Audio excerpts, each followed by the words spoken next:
Hi everybody, this is J-Dub and these are my hands.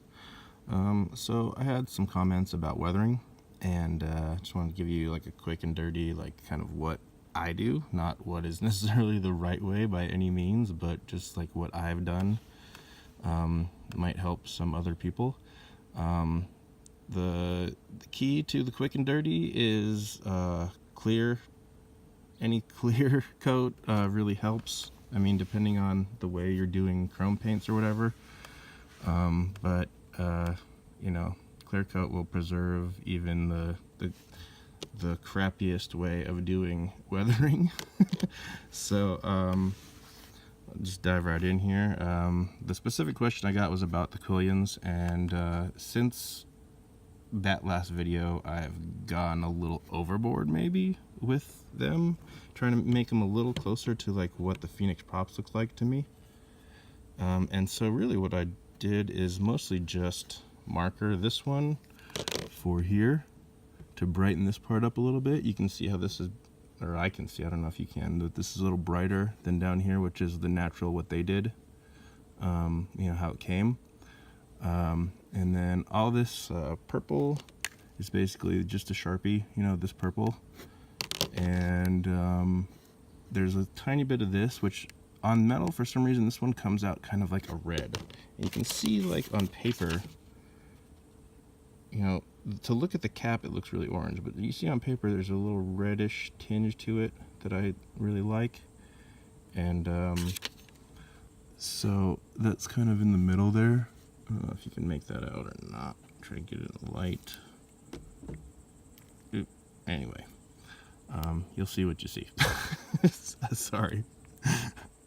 But so, and you can kind of see that it's like blotchy, almost like watercolory. And basically what I do is I just get Q-tips or paper towels, kind of do like actually put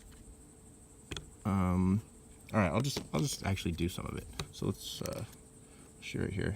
A lot of times I'll use my finger too. Like this part, I just want to brighten this up a little bit. So I'll throw a little of this on there like that in small sections, and then just kind of wipe it with my finger or with a Q-tip or paper towel. And you can see how much brighter that is. It's just a lot, you know, shinier. And you kind of want to make sure with all weathering that you know, this is before and oops, and that's after. So it's just, you know, shinier.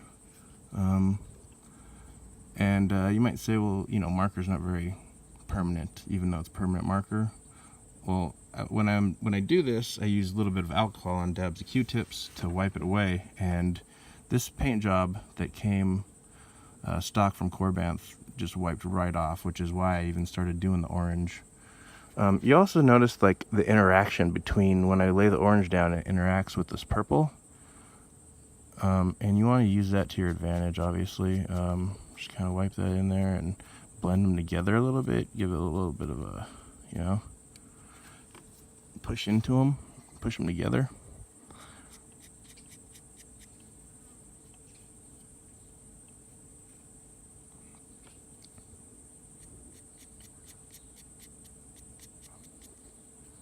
Like I said, you just don't want to, you want to make it so it's not very super even. Like you don't want all the lines to be super even. You want it to be a little bit blotchy and irregular. Although mine's getting a little too even, I would say, but and yeah, you can see the difference between this and this. You know, it's just brighter, shinier, more realistic. If you've ever seen like metal really burn and kind of like get that greasy coating on it, it's really shiny and kind of awesome. So that's kind of what we're trying to emulate here. When I'm done with this, I'll probably pull this apart and shoot with some clear coat, just to preserve everything when I get it right. But I kind of like sit around and just watch TV and kind of have it next to me and might do a little bit at a time. And, you know, it's like a slow thing. It's not like I usually do it all at once, kind of how I have everything set up all at once right now. usually, do the paint separately in the garage, and which I'm not really going to do any painting out here, but, you get the idea. Yeah, a little irregularity there. Things are getting a little too even.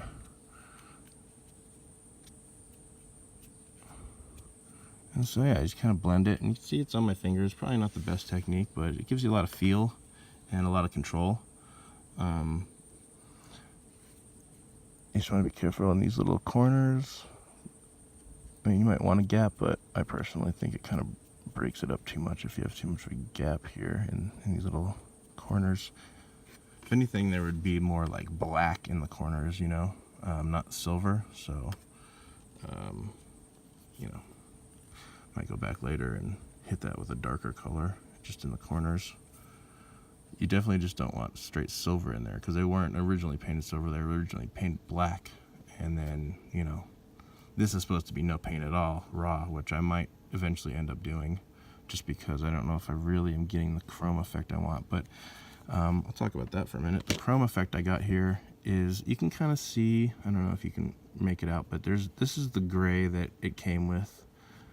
The chrome, it's a little more gray, and then the one I put on was this one. It's a little shinier, and when you put that on, you can just like spray it on to a cloth or a paper towel, or even spray it on to like right into the corner of a paper plate and dab it with your finger or with whatever. And then I actually used my finger with this one and just wiped it on kind of regularly. Sort of in the same way that you see me blending in the marker here. It's sort of like a rub and buff style, I guess you would call it.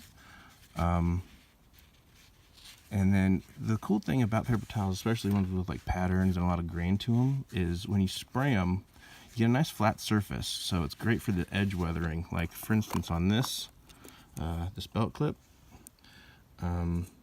basically, this was all done just, shooting some chrome paint on a paper towel and knocking it against the edges, and you can see there's a lot of really fine lines and cool interesting scratches that it will generate just on its own by the nature of it, rather than using like a brush or your finger or whatever normal people use. I really don't know. Kind of develop these skills mostly from YouTube videos and trial and error. And yeah, so you can see that the paper towels really provide a cool scratchiness and regularity, and the fact that they're flat, makes it easier for when you just hit an edge, you hit the edge. You want to make it so it's like, I usually will even do it like that, bow it out a bit, and you hit the edge just really super lightly, so it doesn't paint the whole thing, it just hits the edge. If you were to use a brush and just paint it, you'd cover the whole thing. Obviously that's not what you're going for. And so in here, I'll talk a little about the purple area here.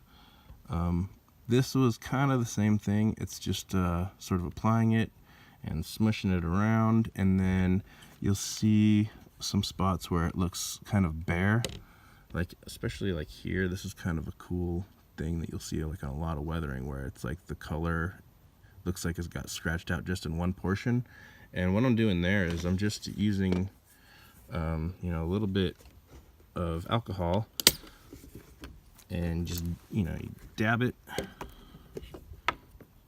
the tip of your Q-tip in here, just getting it a little bit wet.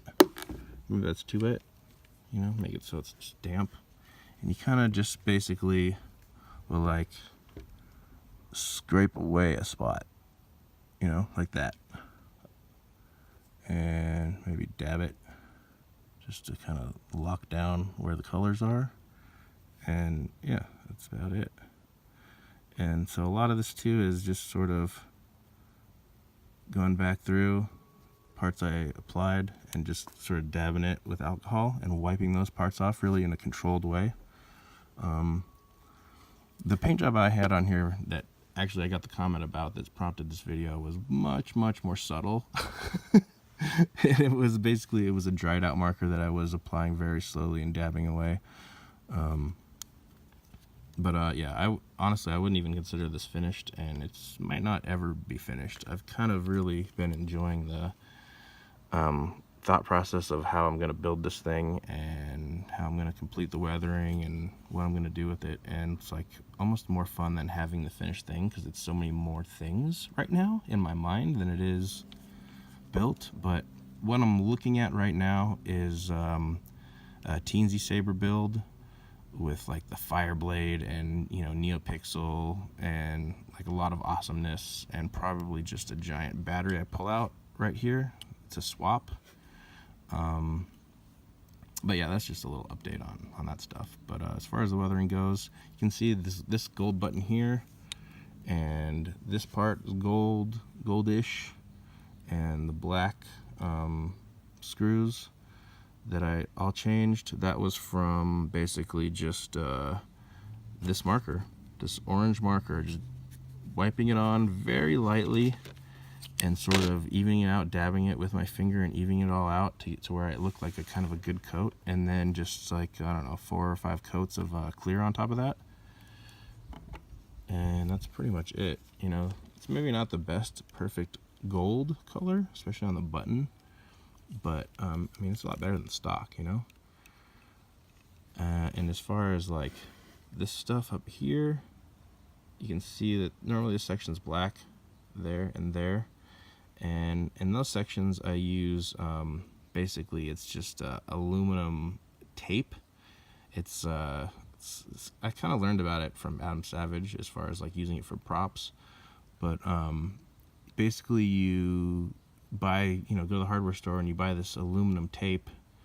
It's sticky on one side, it's aluminum on the other side, and it's awesome. It's great stuff, and you can stick it to whatever you want. I cut out a little section here that's a little more closer to, you know, how the actual hilt looks, a little square with the line going up, and then there's actually like a little resistor looking thing that goes on the bottom that I'm probably working out later, but you can just see just how bright that really is. It really looks like metal. And then I also used it to cover this. This is a 3D printed CoverTech clip that I made, and okay, we're back. We had a little technical difficulty there, little overheating issue, but basically just talking about the metal foil. This stuff's really cool. So this one I hit with some light sandpaper. I didn't really do the back much, obviously. It's got kind of a different look to it on the back. But all this is basically, you know, the whole thing's coated on a 3D printed CoverTech wheel that I made. Kind of scratched it up and sandpapered it, you know, some other different direction scratches. In here, this is just paint. This is just that chrome paint. And that black is actually just wearing through the paint, but it's got a good look to it. And, you know, on the edges of here, that's just paint. But the outside, this is all this metal foil stuff. And, you know, kind of really run my fingernail into it to make sure it got all the grooves from a rough 3D print, like right there. And then I used, I think it was either oil paint or acrylic paint, and you can kind of thin those out. Oil, you know, you can thin it out with like water really, and you can kind of get away with doing the same thing in small volumes with acrylic, and kind of just, you know, brush it in and then wipe it off immediately. Go kind of in small sections or it'll dry. You know, that's kind of like the weathering that's on this too. Kind of brushed into all the little crevices and then wipe it out, but don't do a good job. You know, kind of has a cool effect. Just like grease that's stuck in there, you know what I mean?